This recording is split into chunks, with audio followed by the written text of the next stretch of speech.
You need to hear this if you've ever left a conversation feeling confused, like you just stepped out of a fun house, without the fun. Let's set the scene. Maya, confident and intuitive, confronts her boyfriend Eli about being late. He twists her words, makes her question her memory and blames her anxiety. Sound familiar? That's gaslighting in action. I bet you didn't know just how sneaky gaslighting can be. Sometimes it's happening right in front of you, and you don't even realize it.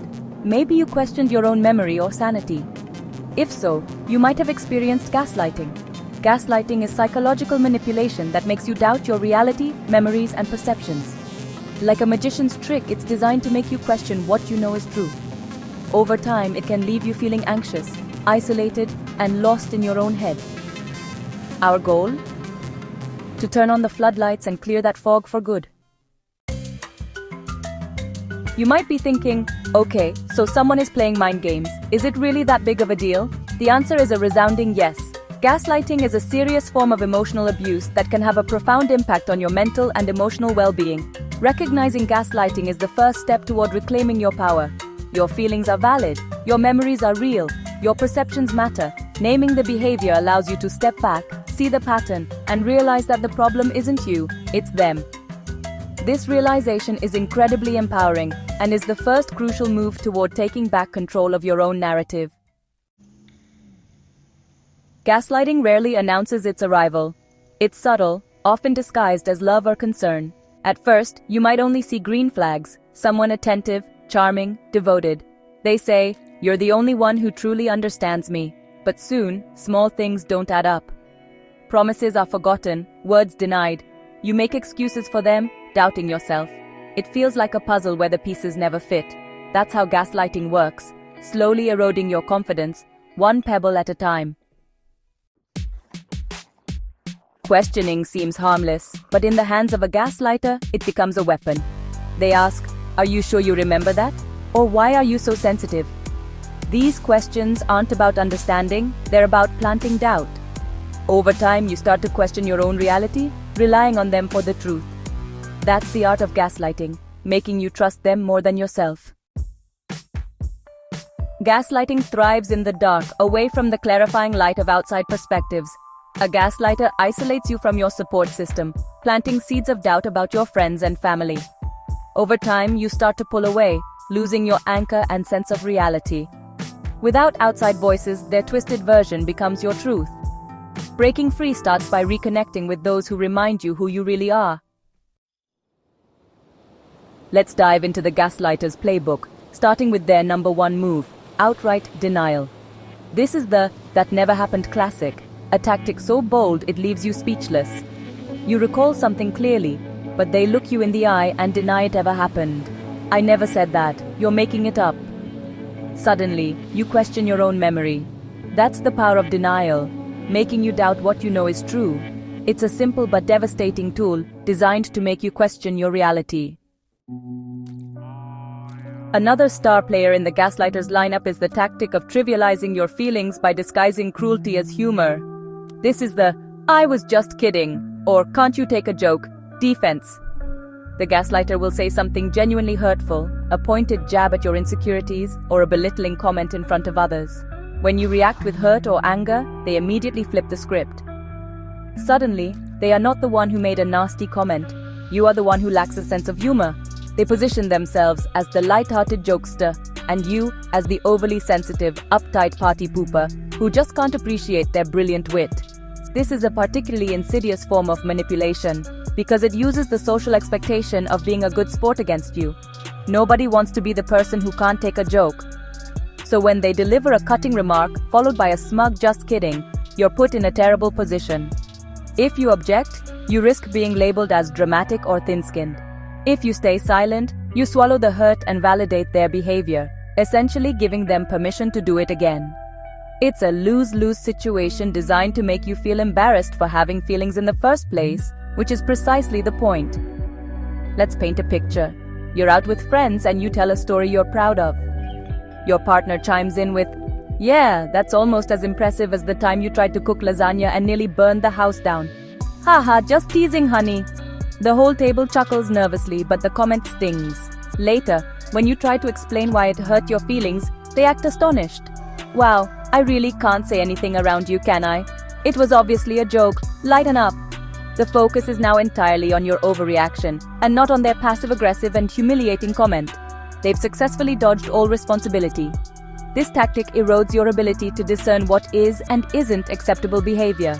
The line between a playful tease and a malicious insult becomes hopelessly blurred.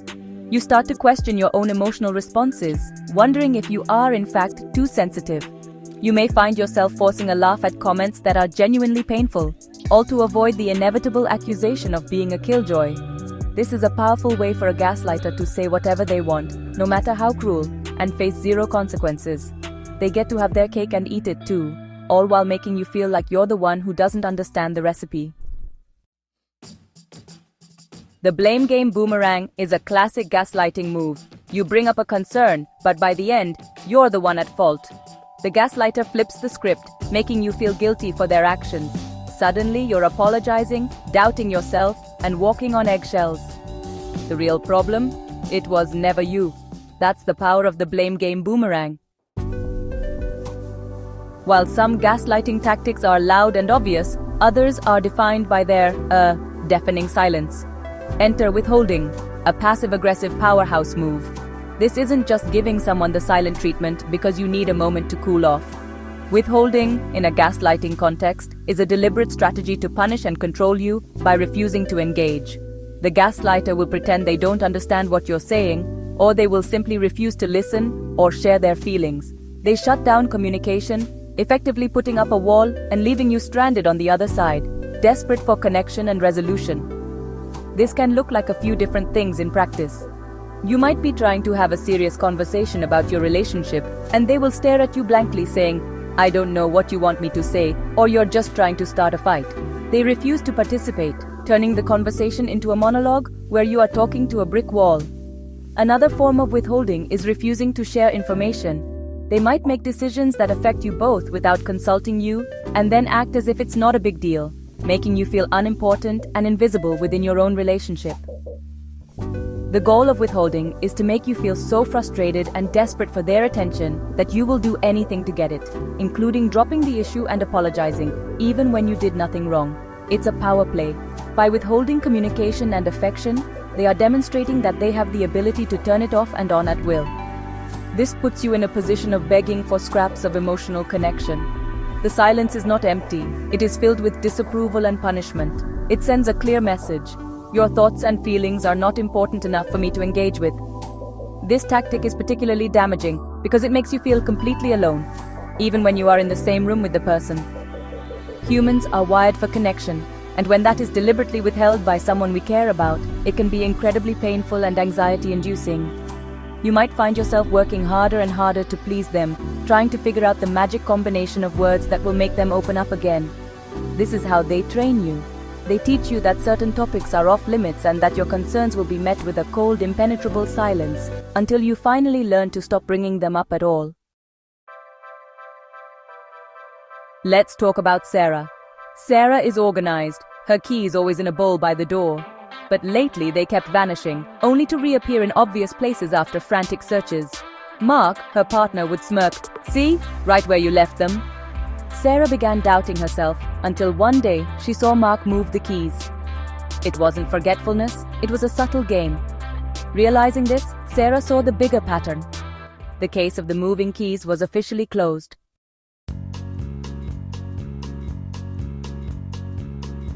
Now, let's meet Maria. Maria was excited to host a dinner party with her boyfriend Tom. When she shared her promotion, Tom joked about her being a nervous wreck, making her achievement about her anxiety. Later, he dismissed her opinions, painting her as overly emotional in front of everyone. Maria felt silenced and embarrassed, shrinking into herself for the rest of the night. After the guests left, she calmly told Tom his comments hurt her. Tom brushed her off, saying she was too emotional and ruining the night. Instead of listening, he used her feelings as proof of her supposed problem. Maria went to bed doubting herself, her celebrations soured by subtle public undermining. This is how gaslighters use public moments to isolate and control, all under the guise of humor and care. It's Maya's 30th birthday, and she's been looking forward to a special trip with her partner Leo. When she asks about it, Leo acts confused. Trip? What trip? Maya reminds him, but he insists she imagined the whole thing, blaming her for getting her hopes up. He frames himself as the victim of her unrealistic expectations. Maya is left questioning her memory and feeling guilty for being disappointed. Leo gives her a last-minute card and chocolates, making himself look thoughtful. This is classic gaslighting, denial, blame-shifting, and leaving Maya confused and doubting her own reality. The birthday blues have never felt so bewildering. Recognizing gaslighting is just the start. Now you need tools to fight back. Use the GTFO system: ground, trust, fact check, outsource. Ground yourself, plant your feet, breathe, and return to the present. Trust your feelings and memory. Your emotions are valid. Fact check by keeping a private journal of events and feelings. This record is for you, not them. Outsource your reality check. Talk to a trusted friend or therapist. Saying things out loud to someone objective can clarify what's real. Don't let the gaslighter be your only source of truth. These steps help you reclaim your reality and sanity. Remember, you're not alone. You can break free from their fog. Knowing you're being gaslit is one thing. Responding in the moment is another. Don't argue. Use the broken record technique. Calmly repeat a clear, non-negotiable phrase. For example, "I'm not going to discuss my emotional state with you." Or, "I hear your memory is different from mine." Disengage if needed. "I'm done with this conversation for now." Stay calm and firm. Don't feed their chaos. The goal isn't to convince them, but to protect your own energy and boundaries. With practice, these responses become your shield. Responding in the moment is vital, but long-term protection is key. Build a life outside the relationship. Pursue hobbies, friendships, and passions. Set and enforce boundaries. Say no without guilt and leave situations where you're belittled. Prioritize your physical and mental health. Seek therapy if you need support and clarity. Practice self-compassion. Trusting people is a strength, not a flaw. Remind yourself daily of your worth and right to respect. A strong sense of self makes you less vulnerable to manipulation. When you value yourself, gaslighters lose their power. We've been on a journey, unmasking gaslighting, reclaiming our stories, and learning that your reality is not a democracy. It's not up for a vote, and it doesn't need anyone's approval. Your feelings, memories, and perceptions are yours alone, and they are valid. Reclaim your narrative. You are the expert on your own life. That is a powerful, wonderful, and non-negotiable truth. Stepping out of the fog of gaslighting is like walking out of a dark, stuffy room into the bright sunshine. At first, the light might feel a little jarring, but soon your eyes adjust, and you can see everything with a newfound clarity. The road ahead is about choosing to live in that sunshine. It's about building relationships with partners, friends, and family that are based on mutual respect, trust, and honesty. You now have the tools to recognize when a dynamic is healthy and when it's not. You can spot the red flags from a mile away, not with cynicism but with wisdom. You've earned this wisdom, and it will protect you. Remember, asking for help is a sign of immense strength, not weakness. Whether it's leaning on your friends, confiding in your family, or seeking the guidance of a professional therapist, building a support system is essential. These are the people who will hold up a mirror to show you your own sanity when you can't see it yourself. They are your reality anchors. You don't have to go through this alone, and you shouldn't. Sharing your story, connecting with others who have similar experiences, and seeking professional help are all powerful steps toward healing and building a life where emotional abuse has no place to grow. Part of this brighter future involves a healthy dose of self-compassion. Forgive yourself for not knowing what you didn't know. Manipulators are skilled at their craft, and falling for their tactics doesn't say anything about your intelligence or strength. It says you're a human being with a capacity for trust and love, and those are beautiful things. Treat yourself with the same kindness you would offer a friend who has been through a difficult time. Celebrate every small step you take toward reclaiming your power, whether it's stating a boundary, trusting your gut, or simply having a day where you don't second-guess yourself. Finally, go forward with a sense of empowerment. You are now equipped with knowledge. You can spot the signs, you know the tactics, and you have strategies to take charge. This isn't about living in fear of being gaslit again. It's about living with the confidence that you can handle it if you ever encounter it. It's about building a life so full of your own joy, passion, and purpose that it becomes an impenetrable fortress against manipulation.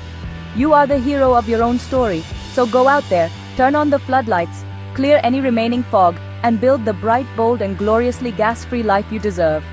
After all, you are the priority. Thank you for watching and see you in the next video. Please remember to subscribe.